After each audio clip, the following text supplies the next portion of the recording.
మనం ఇప్పుడు మాట్లాడబోయేది 2025 yearly predictions అంటే రాశి ఫలితాలు ఎలా ఉన్నాయో మాట్లాడుకుంటున్నాం. దానికన్నా ముందు మనం మాట్లాడుకోవాల్సింది ఏంటంటే గోచార రీత్యా ఎలా ఉంది? గోచారంలో ఏమేం ప్లానెట్స్ మూవ్ అవుతున్నాయి 2025లో ఫస్ట్ మాట్లాడుకోవాలి. ఏదైనా రాశి ఫలితాలు ఎప్పుడు మాట్లాడుకున్నా మనం గోచారమే ఫస్ట్ మాట్లాడుకుంటాము. మేజర్ ప్లానెట్స్ మనకున్నదేంటంటే గురు, అలాగే ఏంటంటే శని, తర్వాత రాహు, కేతువులు.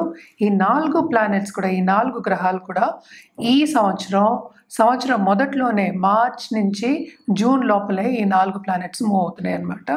ఫస్ట్ మనం మాట్లాడుకోయేది ఏంటంటే శని. ఎందుకంటే చాలామందికి ఏంటంటే భయం వేస్తూ ఉంటుంది.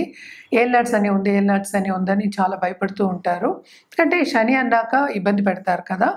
సో మకర రాశి వాళ్ళకి పూర్తిగా పరిపూర్ణంగా ఏలినాటి శని వెళ్ళిపోతుందన్నమాట.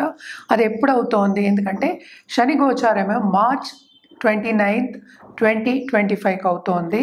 ఎక్కడికి వెళ్తోంది? మీనానికి వెళ్తోంది. కానీ ఇక్కడ బ్యాడ్ న్యూస్ ఏంటంటే మనం మేషరాశికి ఇప్పుడు ఏలినాటి శని అనేది మొదలవుతోందన్నమాట. అలాగే మనం చూసాము అంటే రాహు మూవ్ అవుతున్నారు. ఎప్పుడు మే 18కి ఎక్కడికి? కుంభానికి మూవ్ అవుతున్నారు అనమాట. అలాగే కేతు ఏమో సింహానికి మూవ్ అవుతున్నారు. సో కొంతవరకు ఏంటంటే కన్యా రాశి వాళ్ళకి ఊరట, అలాగే మీనరాశి వాళ్ళకి కొన్ని విషయాల్లో ఊరట కలుగుతుంది అనమాట. అలాగే మనం చూసాము అంటే ఇప్పుడు గురు, ఈ 4 గ్రహాలు మేజర్ నేను చెప్పినట్టు. ఈ గురు ఏంటంటే ఇప్పుడు రిట్రోగ్రేడ్లో ఉన్నారు, అంటే వక్రించి ఉన్నారనమాట. ఆయన ఫిబ్రవరి 4కి డైరెక్ట్ అవుతున్నారు. ఎక్కడ? వృషభ రాశిలో. వృషభ రాశి నుంచి ఇప్పుడేమో మిథున రాశికేమో మే 14th మూవ్ అవుతున్నారనమాట. సో ఈ 4 గ్రహాలు బట్టి మనం మిగతా రాశి ఫలితాలన్నీ మాట్లాడుకుంటూ ఉంటాం. ఇంకోటి ఏంటంటే మేజర్ గ్రహం ఇప్పుడు స్తంభించిపోయి ఉన్నది ఏంటంటే మనకి కుజగ్రహం. సో కుజుడు ఏంటంటే నీచపడాడు. అలాగే ఏంటంటే మిథునానికి వెళ్ళడం, రిట్రోగ్రేడ్లో ఉండడం చాలా కొంచెం ఇబ్బందులు పెడుతున్నారనమాట. సో ప్రస్తుతం ఏంటంటే జూన్ 7కి ఆయన సింహానికి వస్తున్నారు. సో ఇవి మేజర్ ఈవెంట్స్ అనమాట గోచారం ఇన్ 2025, ఎస్పెషలీ స్టార్టింగ్ ఆఫ్ 2025. అలాగే మనం చూసాము అంటే జనవరి 14కి సన్ ఏమో మకరానికి ప్రవేశిస్తున్నారు. అంటే ఏంటి? మకర సంక్రాంతి మనం చేసుకుంటూ ఉంటాం, అందరికీ తెలుసు. అలాగే ఏంటంటే మెర్కురీ ప్రస్తుతం ఏంటంటే బుధుడేమో మనకేమో ధనుస్సు, తర్వాత ఏమో మళ్ళీ ఏమో మకరం, ఇలా జరుగుతూ ఉంటుంది. ఎందుకంటే ఇవన్నీ చిన్న గ్రహాలని కాదు. ఈ గ్రహాలన్నీ ఏంటంటే 30 రోజులకి 45 రోజులకి మారుతూ ఉంటారు. సో అంతవరకు మనము మరీ ఎక్కువ తీసుకోలేము, ఎందుకంటే మనం మాట్లాడుకునేది సంవత్సర ఫలితాలు. సో ఇది ఈ బేసిస్ మీద మనం ఏంటంటే ఇప్పుడు రాశి ఫలితాలు, ఇప్పుడు మనం మాట్లాడుకోబోయేది ధనురాశి వాళ్ళ గురించి. ధనురాశి వాళ్ళకి ఈ సంవత్సరం 2025 మొత్తం సంవత్సర ఫలితాలు అనేది మాట్లాడుకుంటాము. ఈ సంవత్సరం అంతా వీళ్ళకి ఏంటంటే first half of this month అంటే మే వరకు అంత బాగాలేదు అనేది చెప్పాలి. ఎందుకంటే ఈ రాశికి అధిపత్యమో గురువు అయ్యారు. గురువు ఏమో మనకి 6వ ఇంట్లో పడున్నారు. కరెక్ట్గా ఆయన ఏంటంటే 7వ ఇంటికి వెళ్ళినప్పుడు అంటే మేలో బ్రహ్మాండంగా ఉంటుంది వీళ్ళకి. అందుకని మిశ్రమ ఫలితాలు వీళ్ళకి ధనురాశి వాళ్ళకి అని చెప్పుకోవాలన్నమాట.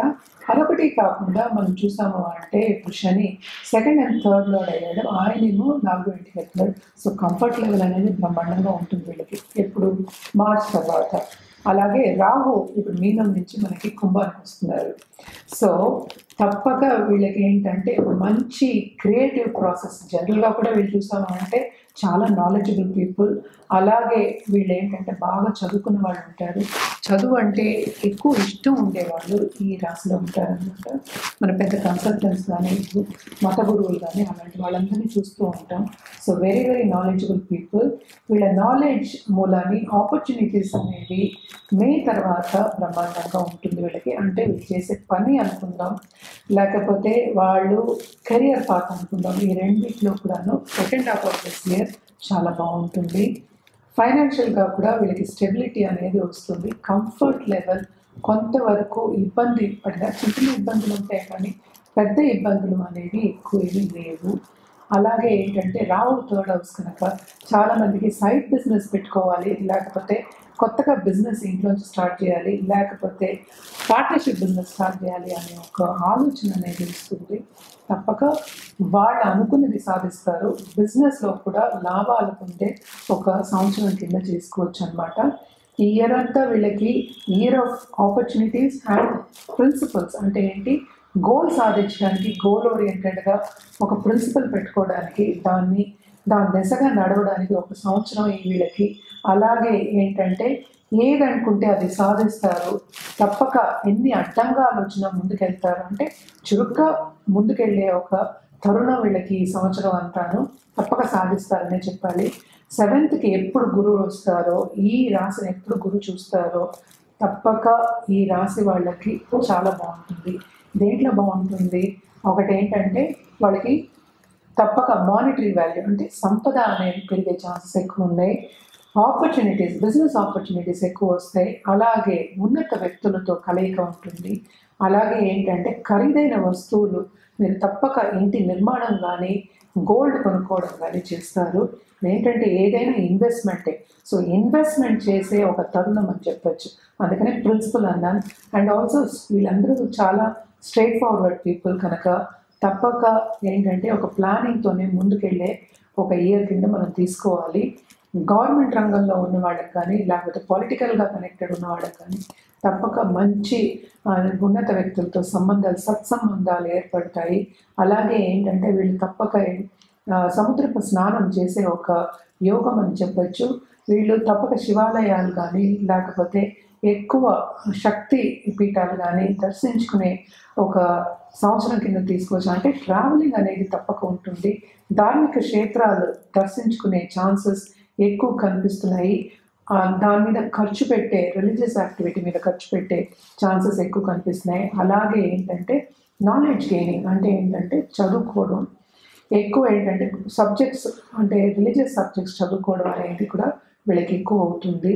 అలాగే ఏంటంటే వీళ్ళు ఏంటంటే ఒకరికి పెట్టడం అనేది కూడా జరుగుతుంది. అంటే ఏంటంటే ఫ్రీగా ఎన్జిఓస్ అనుకుందాం, లేకపోతే ఫ్రీగా చేయడం అనుకుందాం, సర్వీస్ అనుకుందాం, ఇవన్నీ చేసే ఒక ఇయర్ కింద ఉంటుందన్నమాట. అలాంటి ఆపర్చునిటీస్ కూడా వస్తాయి.